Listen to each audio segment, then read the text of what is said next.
Безбүйрек әйел шақалақты қаладағы көп қабатты үйдің біріндегі пәтердің алдына тастап кеткен. Екіна сәбиді бұл жолы дәретханада босанып тастап кеткен. Балпанақтай ол баланы безбүйрек ана құрылыс жүріп жатқан алаңқайдағы қоршаудың ішіне қалдырған. Дәулеткерей көшесінің бойынан шырылдаған шақалақ табылды. Қоқыс контейнерінен өлі шақалақтың денесі табылды.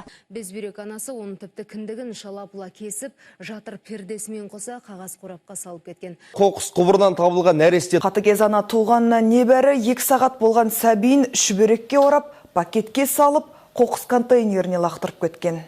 Соңғы 2 жылда дәретханаға, көшелер мен қоқыс жәшіктеріне кішкентай бейкүнә сәбилерін қалдырып кететін қатыгез аналар туралы көп еститін болдық. Туған баласынан бас тартқандардың әрекетін сіз қалай қабылдайсыз? Көшеге кішкентай баласын қараусыз қалдырып кетіп бара жатқан ананың әрекетін көрсеңіз, сіз не істейсіз? Бүгінгі әлеуметтік эксперимент осы жайында болмақ. Бұл папарацци пранк шоуы. Көрейік.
Өкінішті, көптеген адамдар нәрестені көрсе де көрмегенсіп кете берді.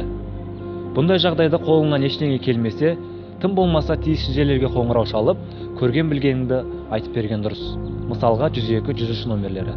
Бірақ бұл өмірде мейірімді жандар жоқ емес.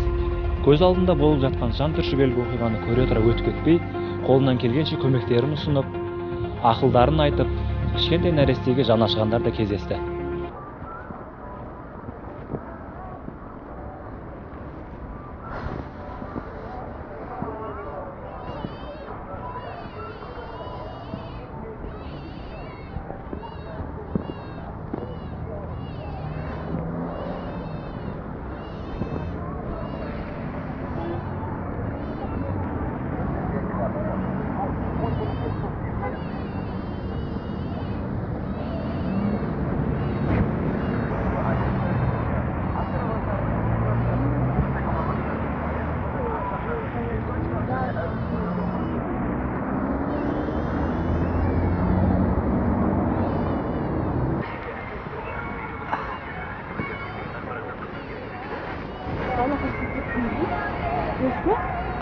Я асырай алмаймын просто.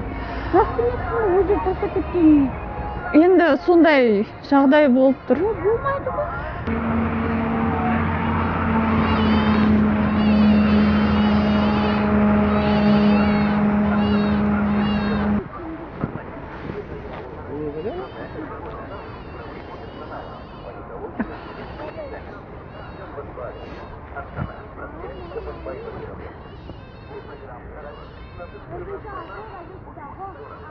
Зачем вы его бросили на улицу? Замерзли. Ну что, может, в больницу куда-нибудь отнесите? Вы что, У меня просто денег нету. в больницу отнести? Куда пойти? Тут же есть где-то рядом больница. Зачем на улицу уже замерз, если умрет? Вы что? Просто я не могу. Как не можете? Вот так вот положили и все. 7 балан, да? Я. Мүмкін асырай алатындар алып кетер. Неше айлық? 8 айлық. Бірақ ол бала ертең кейін өкініп қалмайсың ба деген ғой. Енді асырай алмасам не істеймін? Әкесі қайда сонда? Бізбен тұрмайды. Мальчик, девочка? Мальчик. Как не хочу? Сколько им? 5 месяцев. Вы что, с ума сошли? Неге түсіп барасыз? Енді мен асырай алмаймын. Енді осылай тастауға бола ма енді баланы? Мүмкін біреу алып кетер. Алмайды оны, алыңыз оны, бір жерге өткізіп ұстаңыз баланы. Мен асырайтын ақшам жоқ. Ақша табылады, ақша ұстаңыз. Шынымен жағдайым жетпейді. Ақша табылады, ұстаңыз баланы. Жоқ, звондамаңыз, керек жоқ. Мына жерге әкелсе екінші жерге барып тастайсыз ғой мына баланы. Керек жоқ. Звондамай ақ қойыңыз. Мына жерден алып кетеді, қазір екінші жерге тастап кетеді. Лучше давайте позвоним, бір жер алады бұл баланы. Сіз жындысыз ба, тастамаңыз ба? Қолыңызға алыңыз оны. Мен жасай алмаймын басқаша әрекет. Көмектеседі, ұстасаңызшы. Тірі адам ғой, тастамаңыз, ұстаңыз. Біз оны айтқанмен басқа жерге Жоқ, енді звондайық бір жерге. Бұны кішкентай балалар алатын жер бар ғой, сол жерге өткізесіз хотя бы. Ана жауап алады, ұстаңыз. Айтасыз ба оны? Болмайды. ертең ол балына қалады. Түсіндіріп айтасың, көмектесеміз. Жоқ, сіздер араласпай ақ қойыңыздар. Сіз қызықсыз ба? Қазір сіз дұрыс ойланбай тұрсыз. Қандай ұстаңыз, балаңыз қызықсыз ба? Жоқ, сіздер араласпай ақ қойыңыздар. Мүмкіндігінше айтпай ақ қойсаңыздар. Өліп қалады құрдан босқа. Сіз не істеп жатқаныңызды білесіз ба қазір? Болмаса балалар үйіне өткізіп жас емес. Мен мүмкіндігім жоқ, апай. Солай. Өзі жынысында болмайды ғой, кішкентай бала. Апай, жоқ. Болмаса жағдайым дегенше біздің үйде жатыр. Это вы? Да. Оставили, да? Чё? Денег нет у Ну, меня. вы куда-нибудь идите в дом ребенка сдайте. Чего вы его находите? А где здесь дом Дом ребенка? ребенка вот здесь вот по этой вот улице, если вы пойдете по Манасу, или по Манасу, или здесь, где-то здесь рядом есть, чтобы накормили. Дневной есть. Там бывает, что вы днем работаете, вечером приходите. На ваше усмотрение не обязательно прям оставлять навсегда. Надо узнать, где Просто дом ребенка сдать, не куда. могу, выхода у меня нету. Ну все равно так нельзя ж так поступать. Денег нет, куда-то уехать или для чего у вас денег нет? Выхода нет у меня. Родителей нет. Нету. Вот так же не делайте. Отвезите в какую-нибудь больницу. Может, такой маленький, вы что делаете? Сколько ему месяцев? 5. Он замерзнет. Не подскажешь адрес твой дом ребенка? КЖД он находится? Мухтумкули, да? Аржан КЖД. Там. Так.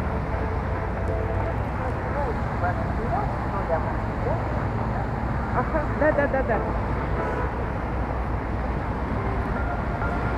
Нужно идти по вот этой Манаса и завернуть, да? Ага. Хорошо, ладно, ага. Рахмет. Ладно, пока. В общем так, сейчас вот по этой улице пойдете, пройдете. Вот эта улица у нас какая? Блайхана? Да. Или улица Шакарем, куда Берда. Туда дальше пройдете через перекресток, там стоит онкология. за онкологией налево дом ребенка. Они примут вас, приютят, дадут вам жилье, есть возможность днем работать. У меня там тетя работала, она сейчас пенсионерка, вот я у нее узнала. Онкология, психбольница арасында, дом ребенка, там пройдете, у всех спросите, они вам подскажут. Нельзя так оставлять. И она тогда рассказывала, что можно мамам ходить на работу, а ребенка оставлять, то есть как бы дневной стационар сияқты. Не обязательно оставить, они там вам помогут. Идите туда, а то замерзнете. Бала құдай күйеуге шыққанда бермей алуы да мүмкін, ондайлар бар ғой. Сосын айтып жатырмын. Басқа өтіне алатын жерге жоқ па ол? Қайда баруға болады? Больницада аппарат, ондай неге, диктомға. Сояққа өткізуге болады. Оған не деп айтам мен? Мен асыра алмаймын, баламды осындай жағдайыңды айтасың, кейін бересің. Кейін ол жаман болады, мында суықта тастап бара жатсың да, өзіңе кейін қиын болады. Бұндай оқиғалардың көбейіп кетуі ол рухани байлығымыздың аздығы. Рухани байлықтың азаюы ол иманның жоқтығы. Аллах бәрімізге иман берсін.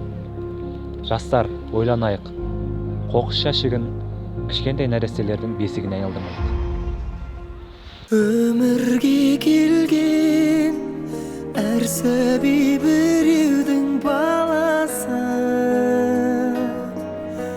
тағдырын бірақ таңдауға жетпейді.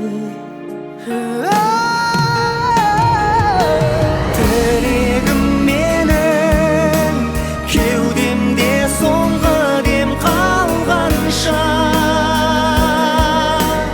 анам мен әкем бақытты болса екен бар болса.